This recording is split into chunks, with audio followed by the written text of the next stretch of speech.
Assalamu alaikum students. In this video we will discuss about the formation of soil and the factors influencing the soil formation.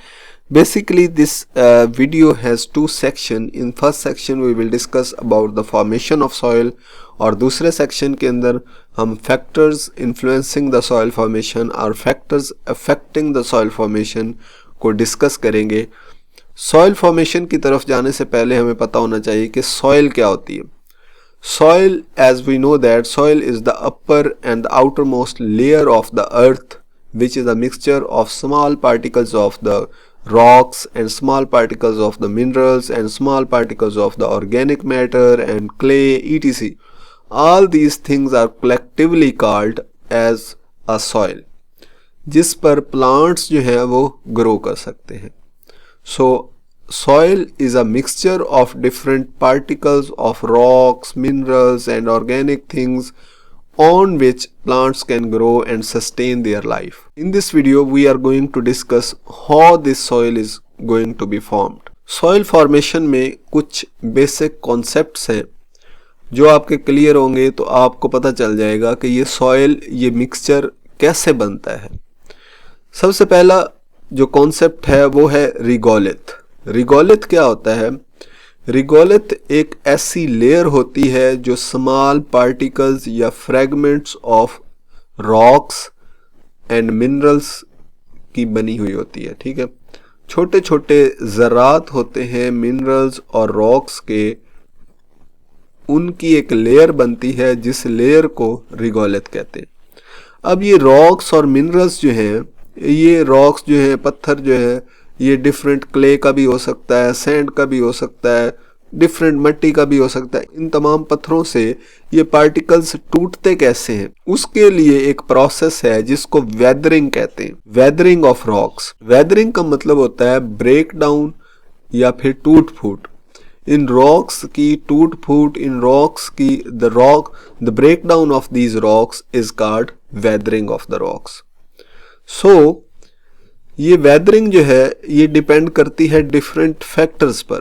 Physical factors like water जब react करते हैं, water react करता है, उसके बाद हवा react करती है, केमिकल रिएक्शंस होते हैं, बहुत सारी चीज़ें, बायोलॉजिकल रिएक्शंस होते हैं.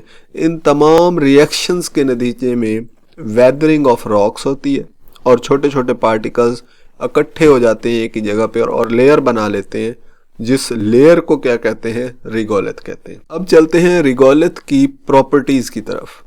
It may be few centimetre shallow to several metres thick. ये चंद एक मीटर गहरी हो सकती है या बहुत ज़्यादा मोटी भी हो सकती है. अगर सालों उसकी वेदरिंग होती रही है, पत्थरों की सालों बहुत सारे ईयर्स तक उसकी वेदरिंग होती रही है और एक ही जगह पर एक्यूमुलेशंस होती रही है उन स्मॉल पार्टिकल्स की और एक गहरी लेयर बन चुकी है, तो वो बहुत ज़्यादा थिक होगी. It may have weathered from the underlying rocks और may have been transported from somewhere else with wind और फ्लोइंग वाटर.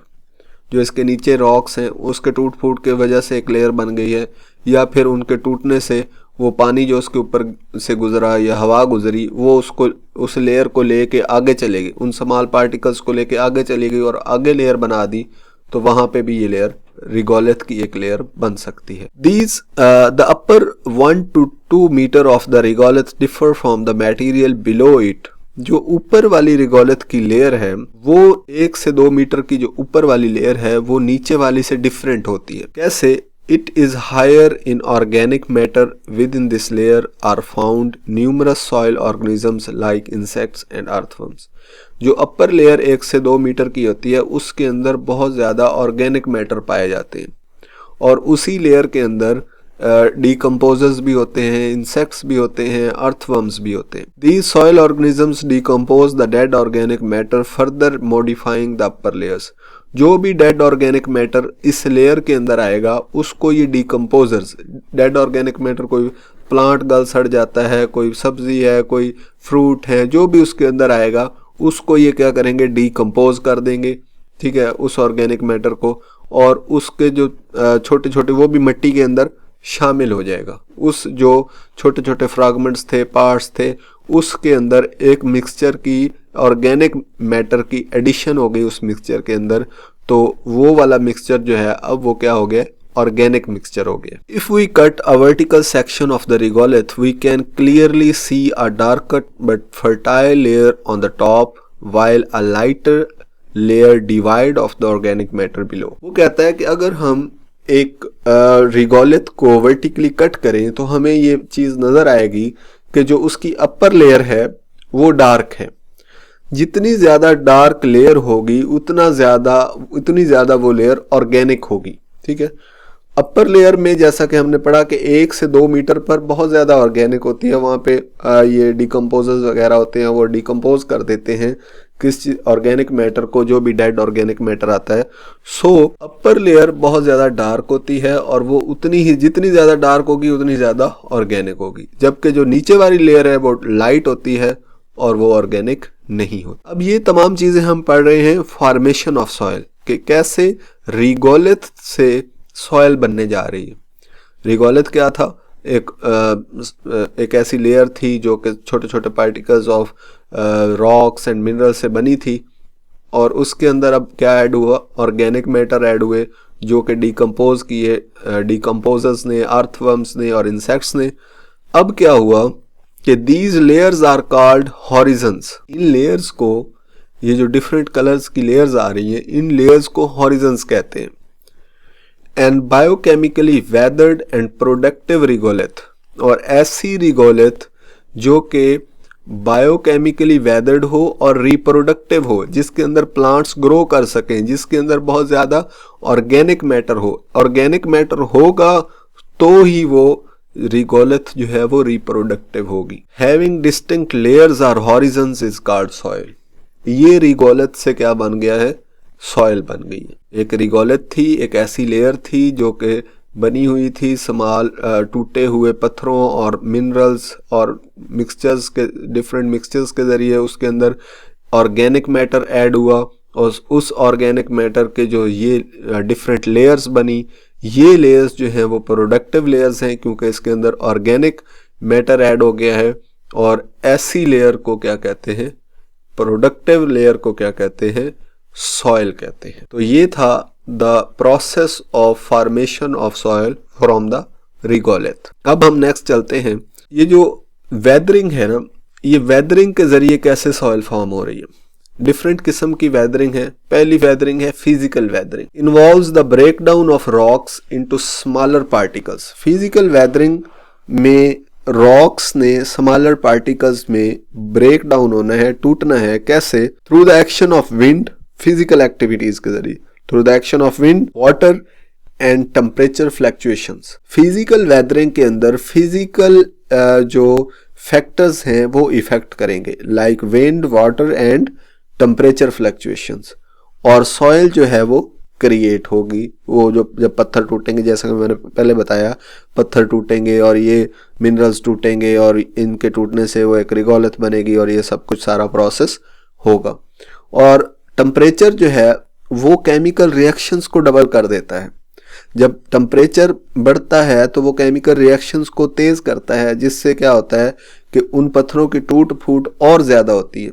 सो केमिकल रिएक्शंस पर टेम्परेचर असर करता है, जिससे वेदरिंग का जो रेट है वो इंक्रीज होता है। उसके बाद दूसरी चीज है केमिकल वेदरिंग। केमिकल वेदरिंग से भी क्या होती है? सॉइल फॉर्म होती है। occurs when minerals in the rocks are dissolved and altered by the water and atmospheric gases।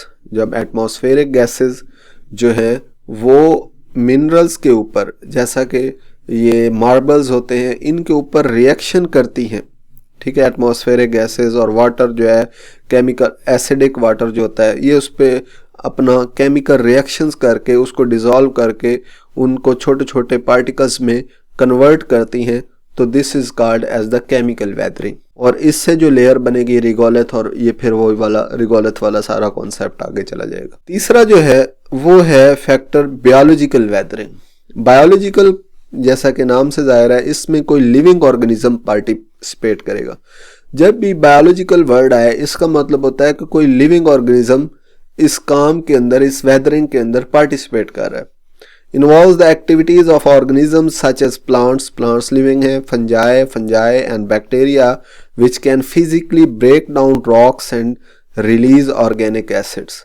ये जो प्लांट्स फंजाई और बैक्टीरिया हैं, ये फिजिकली उन रॉक्स को, उन मिनरल्स को तोड़ देते हैं और तोड़ने से क्या होता है, ऑर्गेनिक एसिड्स रिलीज होते हैं that aid in the chemical weathering, और ये फिर केमिकल वेदरिंग में हेल्प करते हैं। एसिड्स जो हैं वो केमिकल रिएक्शन करेंगे और इस तरह केमिकल वेदरिंग होगी। तो इन प्रोसेसेस के जरिए, फिजिकल वेदरिंग के जरिए, केमिकल वेदरिंग के जरिए, बायोलॉजिकल वेदरिंग के जरिए, इनके जरिए क्या होगी, सॉइल फॉर्म होगी। वही रिगोलिथ वाला प्रोसेस होगा, जब ये तमाम चीज़ें तोड़ेंगी और उसके बाद रिगोलिथ होगा, रिगोलिथ के अंदर वो तमाम चीज़ें डिकम्पोज होंगी और प्रोडक्टिव एक लेयर बनेगी, और उस प्रोडक्टिव लेयर को क्या कहेंगे, सॉइल कहेंगे। उसके बाद नेक्स्ट है natural and human made processes. कुछ ऐसे प्रोसेसेस हैं जो कुदरती हैं, कुछ ऐसे प्रोसेसेस हैं जो कि ह्यूमन मेड है, जिसकी वजह से ये ज़मीन जो है, ये सॉइल जो है वो क्रिएट हो रही है। Over time the service of the earth is constantly being shaped and transferred by both natural and human induced processes. इंसान जो है वो एक जगह से मिट्टी उठा के दूसरी जगह रख रहे हैं, उसको प्रोडक्टिव बना रहे हैं, फर्टाइल बना रहे हैं, इसी तरह डिफरेंट एक्टिविटीज़ करते हैं, जिसकी वजह से सॉइल जो है वो बनती और डिस्ट्रॉय होती रहती है। Soil is a result of weathering. Soil किसका रिजल्ट है, वेदरिंग का, टूट फूट का। किस चीज़ की टूट फूट, पत्थरों की टूट फूट, मिनरल्स की टूट फूट, और इन तमाम चीज़ों का एक मिक्सचर बनने से सॉइल बनती है। And the accumulations of organic matter, ठीक है, weathering of the rocks and minerals, और उसकी अक्यूमुलेशन होगी विद द ऑर्गेनिक मैटर, और क्या बन जाएगा, soil, creating a medium that support the growth of plant and sustain life. Growth of plant होगी उसके ऊपर, ठीक है, और उससे क्या होगी कि प्लांट्स की लाइफ सस्टेन होगी, और उस प्लांट पे हम लोग डिपेंडेंट हैं, क्योंकि हम प्लांट से ऑक्सीजन ले रहे हैं। तो ऐसे पूरी एक जिंदगी जो है वो डिपेंडेंट है इस तमाम चीज पे। As the rocks and the minerals are weathered, जैसे ही रॉक्स और मिनरल्स जो हैं वो टूट फूट का शिकार होते हैं, they are gradually transformed into the primary components of the soil.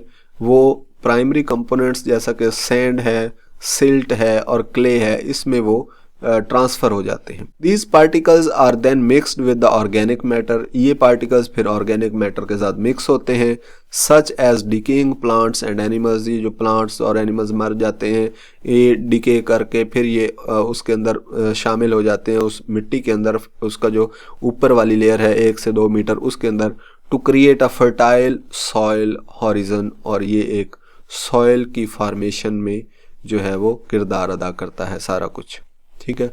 This was all about the soil formation.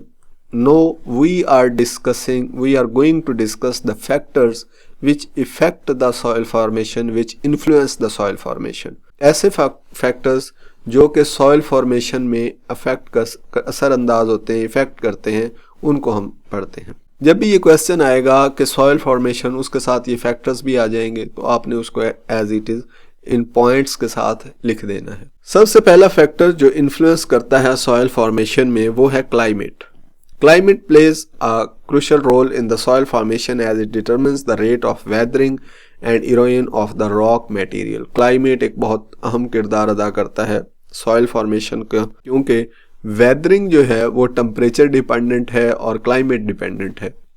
सो जितनी ज़्यादा हवाएं चलेंगी, जितना ज़्यादा बारिशें होंगी, जितनी ज़्यादा टेम्परेचर इंक्रीज होगा, ये तमाम चीज़ें क्या करेंगी, एक्सेलरेट करेंगी द प्रोसेस ऑफ वेदरिंग को। और so climate plays an important role in the soil formation. जितनी ज़्यादा वेदरिंग होगी, उतनी ज़्यादा वो रिगोलिथ की लेयर बनेगी, उतनी ज़्यादा वो क्या होगी, सॉइल जो है वो फॉर्म करेगी। The temperature and the moisture levels in the region greatly affect the rate of chemical and physical weathering, which in turn influences the rate of soil formation. In regions with high rainfall and warm temperature, the weathering of rock is typically more. जहाँ पे ज़्यादा rainfall होगी, temperature ज़्यादा होंगे, हवाएं ज़्यादा चलेंगी, वहाँ पर क्या होगी, वेदरिंग ज़्यादा होगी, rapid and leading to the formation of thicker soil, और बहुत ज़्यादा थिक सॉइल बनेगी, थिक, वहाँ पे बहुत ज़्यादा रिगोलिथ बनेगी और सॉइल भी ज़्यादा बनेगी।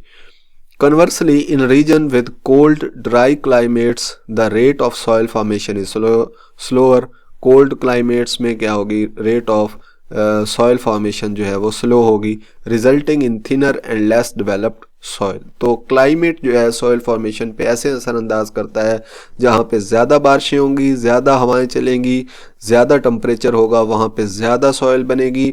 वहाँ पे जहाँ पे कम होगा ये सारी चीज़ें, टेम्परेचर कम होगा, बारिशें कम होंगी, कोल्ड एरियाज होंगे, वहाँ पे क्या है सॉइल फॉर्मेशन भी कम होगी। दूसरा जो फैक्टर है वो है living organisms, including plants, animals and microorganisms also play a vital role in soil formation। ये तमाम चीज़ें, plants हैं, animals हैं, humans हैं, microorganisms हैं, ये भी soil formation में अहम किरदार अदा करते हैं। The decomposition of organic matter, जब भी organic matter होगा, for example plants होंगे, जब भी इनकी decomposition होगी बाय सॉयल ऑर्गेनिजम्स, और इनकी डिकम्पोजिशन कौन करेंगे, डिकम्पोजर्स करेंगे, सॉयल ऑर्गेनिजम्स करेंगे, contribute to the accumulation of humus, जिससे ह्यूमस बनेगी, वो जो मिक्सचर है ऑर्गेनिक मैटर और रिगोलेथ का, उसको ह्यूमस कहते हैं, which is essential for soil fertility and structure.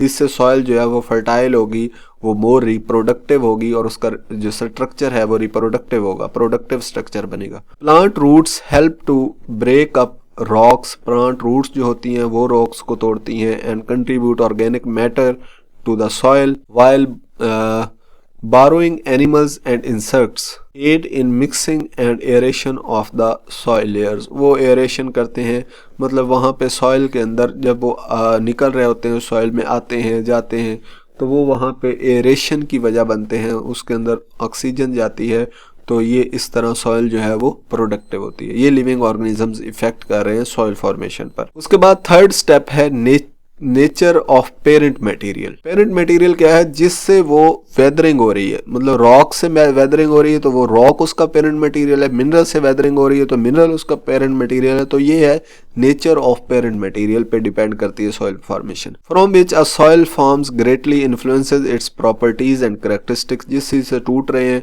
रिगोलेथ बन रही है, उसकी कैरेक्टरिस्टिक्स ज्यादा होंगी। The composition and texture of the parent material as well as its mineral content determine the fertility, drainage and nutrient holding capacity of the resulting soil।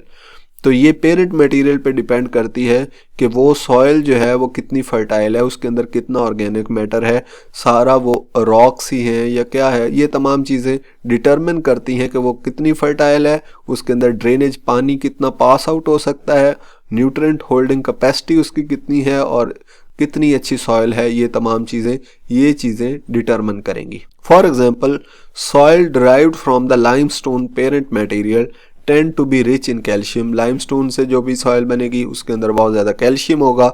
While those formed from granite may be more acidic and nutrient poor. और जो granite से बनेगी वो ज़्यादा acidic soils होंगी और उसके अंदर न्यूट्रिएंट्स जो हैं वो बहुत कम होंगे। तो तीन factors, climate, living organism and nature of the parent material. उसके बाद फोर्थ है टोपोलॉजी। टोपोलॉजी होती है शेप ऑफ द सॉइल। ये भी बहुत अहम किरदार अदा करती है in the formation of soil. Also play a significant role in the soil formation as it affects the rate and direction of the water flow. ये रेट और डायरेक्शन ऑफ वाटर फ्लो को इफेक्ट करती है, क्योंकि अगर पानी जो है वो ऊपर से फ्लो करेगा तो ये उसको बहा के लेके आएगा, तोड़ फोड़ के पत्थरों को लेके आएगा। तो जितनी ज़्यादा टोपोलॉजी जो है वो भी असरअंदाज होती है सॉइल फॉर्मेशन में। Which in turn influences the erosion and deposition of sediments. Steep slopes and hillside tend to experience higher rates of erosion, leading to the removal of topsoil and formation of thinner soils। क्या करते हैं, जितना ज़्यादा ऊपर से steep मतलब है चोटी से पानी गिरता रहेगा वो उतनी ज़्यादा उसके अंदर इरोजन पैदा करेगा, तोड़ फोड़ पैदा करेगा, वेदरिंग होगी उसकी, और सॉइल की जो है वो थिनर लेयर्स क्रिएट होती जाएंगी। In contrast flat or gently sloping areas experience less erosion and may accumulate thicker layers of soil over time. तो ये था टोपोलॉजी का effect on the formation of soil. उसके बाद लास्ट है time of parent material exposure. Time के कितने time पर वो जो पेरेंट मटेरियल है वो इन फैक्टर्स से एक्सपोज्ड रहा है, is a critical factor in soil formation as it takes many years for the soil to develop and mature. ठीक है, आपने टाइम देखना है कि कितने टाइम तक उसकी वेदरिंग होती रही है और सॉइल बनती रही है। मतलब जितना ज़्यादा टाइम लगेगा उतनी अच्छी सॉइल फॉर्म होगी, उतनी गहरी सॉइल फॉर्म होगी। As soil farming process continue over time, the characteristic horizons or layers of the soil profile become more clearly defined and the soil becomes more stable and better able to support plant life.